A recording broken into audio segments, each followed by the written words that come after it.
I bet you're never going to guess what we're going to do now. We're going to sum stuff up. I know what you're thinking. Well, about what stuff? Exactly. You have to figure out what is the stuff that you're summing up. For instance, if you were just looking at the area under a curve back in the good old days, you would find the areas of all those infinitely many, infinitesimally thin rectangles, and you'd sum up all those areas to get the total area under the curve. Or now you've seen some cases where we find volumes by summing up infinitely many, infinitesimally thin rectangular slabs or cylindrical discs. But what about this case here? In this case, we have two functions, f of x equals x squared, g of x equals the square root of x, and as you see here, and you should get on Desmos or somebody and graph this if you're not sure why I drew this the way I drew it, but those two functions do intersect at 0, 0, and 1, 1. One function being concave down, one function being concave up, so that there is an area bound by those two functions. The area bound by those two functions is now revolved about the x-axis to create a three-dimensional object. Kind of a, I don't know, funnel-shaped kind of an object. And your job is to find the volume of that object that's generated from that revolution. So, what we need to do is figure out what stuff are we going to sum up. Well, we want to find volume. So can you imagine taking that three-dimensional object and slicing it up into, guess how many? Infinitely many, infinitesimally thin slices. I've tried to show you one such slice there with the best of my artistic abilities. One of those slices there in blue looks like that. Now, because of just this region between the curves, that area is being revolved about the x-axis. There is this empty space in the middle. So we want to exclude that empty space from the volume and only find the volume of the actual object. And so notice that the slice here is not just a solid cylinder, a solid disc. It actually has that hole in the middle. So what we have there is what we call a washer. So what we want to do is find the volume of not only that washer, but all infinitely many washers that would be formed in there. For instance, there's another washer out here. I'm going to try my best to artistically render this washer.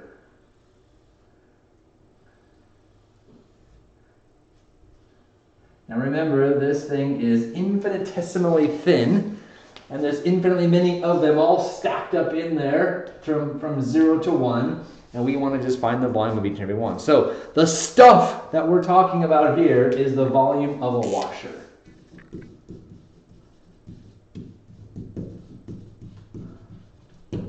Now, how would one find the volume of a washer?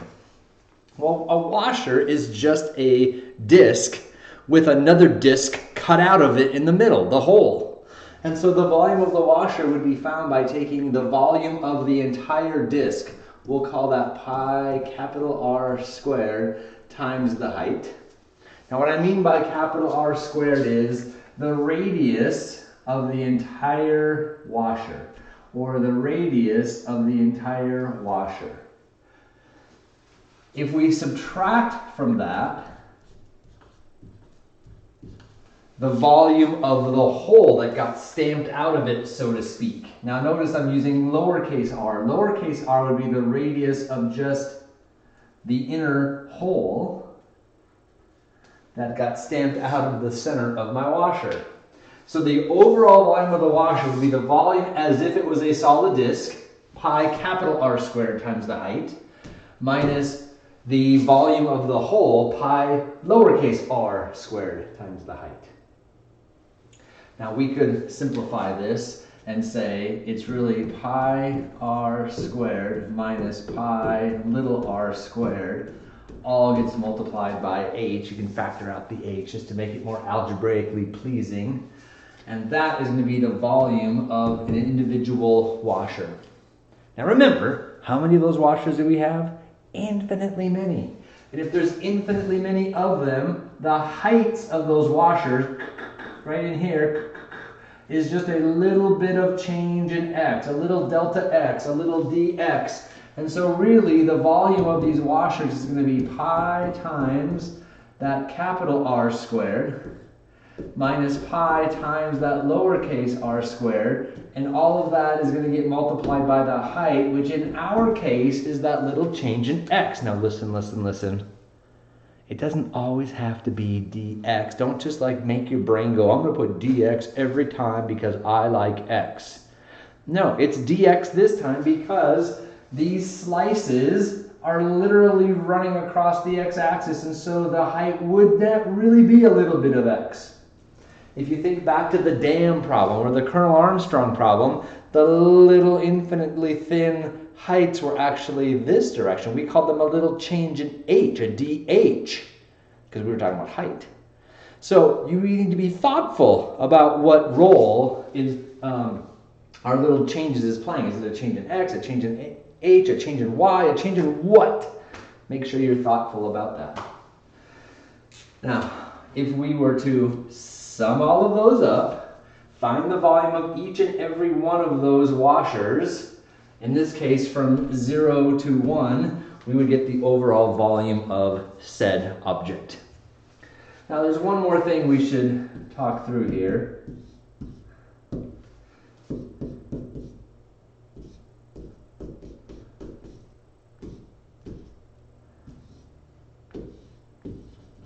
And that is these radii.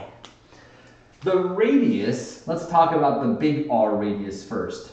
The radius depends on which which washer we're talking about. Like the radius out here at the very end would be from here to here. These two functions do intersect at 1, so the radius would be 1.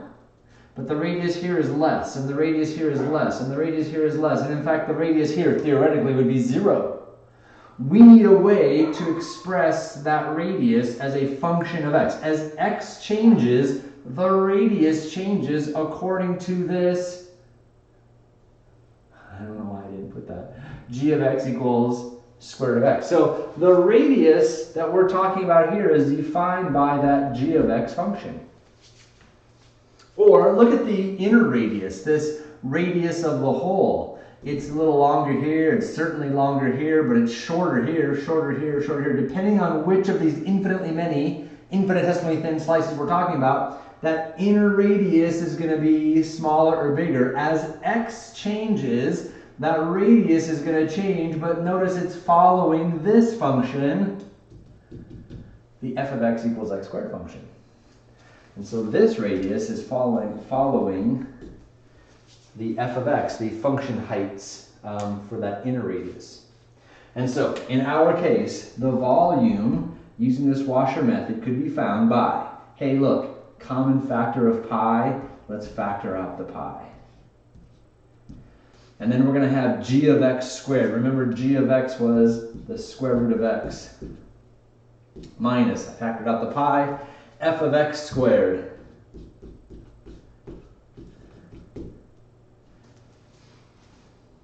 I'm going to go down one more layer here. So we'll have pi times the integral. Hey, the square root of x squared is just x. And hey, x squared squared, x squared times x squared is x to the 4th. So it really all just boils down to that. Now, you can certainly jump on Desmos, Wolfram Alpha, or whoever else you like to use as a computational tool. But hey, just to keep our integration skills sharp, and as you're sequestered at home, you have nothing else to do, let's integrate this thing. Will you do me a favor? Hit pause. No, really, really. Hit pause. Get a piece of paper, get a pencil, or go to your own vertical non-permanent surface and integrate this thing. And then come back, hit play, see how we compare. So here's what I get. Pi times the integral of x is going to be 1/2 x squared. Because look, the 2 comes out front, it's going to die, decrease by 1 is going to leave you just the x. Or if you think backwards, you now increase the power from 1 to 2, but then you've got to divide by 2 so that we get a coefficient of 1 over here. Kind of likewise here, the opposite power rule, x to the 5th, when we take the antiderivative, because the derivative would decrease to 4 on that exponent. But the 5 out front can't survive, so we'll need a 1/5. Now you really should have a plus c, but because we have a definite integral here, as you've seen, that plus c is just not going to matter. Fundamental theorem of calculus, let's evaluate this thing from 0 to 1. And so we'll have pi times. Let's first evaluate at 1. 1/2 times 1 squared minus 1/5 times 1 to the 5th. Minus, let's evaluate at 0. 1/2 times 0 squared minus 1/5 times 0 to the 5th. So what we end up with here is pi times 1/2 times 1 squared. It's just 1/2. 1/5 times 1 to the 5th, just 1/5. Now, 0, 0, 0, 0, all that is just 0. So we end up with pi times 1/2 minus 1/5. Hey, as long as we're here doing cool math, let's keep working on this. Let's see, that would be 5/10 and 2/10. And so that would be pi times 3/10. So we might just say like, I don't know, 3 pi over 10. And this would be some kind of a volume in cubic units. I have no specific context here, so we'll just leave it at that. 3 pi tenths cubic units. Ta-da! The washer method. Now, there's some nuances here. There's some little things that can change things up ever so slightly when we compute this washer method, but we'll save that for part 2. Go try some problems. Like really, go do it. Go ahead.